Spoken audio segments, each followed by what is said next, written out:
Europe में एक नया कल्चर चल रहा है ह्यूमन डॉग्स के नाम से, कि जिसमें इंसान कुत्ते बन रहे हैं। जी बिल्कुल आपने सही सुना, इंसान कुत्ते बन रहे हैं और डिज़ाइनरों ने इसकी एक ख़ास तरह की जर्सी तैयार की है जिसे पहनकर वो कुत्तों जैसे अफ़आल कर रहे हैं। और बात सिर्फ यहीं तक ही नहीं पहुंची, इन लोगों ने अपना एक फ्लैग भी मुतारफ़ करवाया है, यानी इन्होंने अपना एक झंडा मुतारफ़ करवाया है जिसमें इनका निशान हड्डी है, क्योंकि कुत्तों को सबसे ज़्यादा हड्डी पसंद होती है, इसीलिए इन लोगों ने उसका निशान हड्डी रखा है।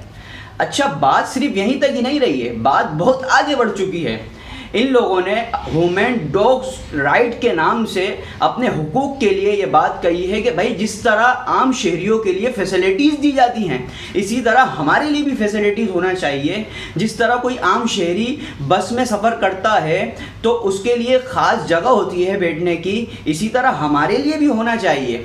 अब मैं तो जब से मैंने सुना है मैं तो यही सोचने में मजबूर हो गया कि भाई अगर यूरोप में बस में कोई शख्स सफ़र कर रहा हो तो उसका गलती से किसी कुत्ते यानी कुत्ते जैसे इंसान पर पाँव लग गया तो वो क्या रिप्लाई में भौंकेगा या बोलेगा? अगर आप लोगों को इसका जवाब आता है तो आप कमेंट्स में मुझे ज़रूर बताएं।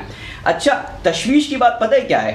तशवीश की बात ये है कि इसमें सिर्फ नॉर्मल लोग शामिल नहीं हैं, इसमें पढ़ा लिखा तबका भी बहुत तेज़ी से शामिल हो रहा है। अब ये सारी सिचुएशन देखकर मैं काफ़ी परेशान था और मैं ये सोच रहा था कि जो पाकिस्तान मुमलिकत खुदादाद पाकिस्तान में जो लोग ये कहते हैं कि भाई यूरोपियन कल्चर चाहिए हमें, तो क्या भाई तुम लोग कुत्ता बनना पसंद करोगे? और आखिर में मैं ये बात कहूँगा कि अल्लाह ताला हमारे मुमलिकत खुदादाद पाकिस्तान को इन चीज़ों से बचाए।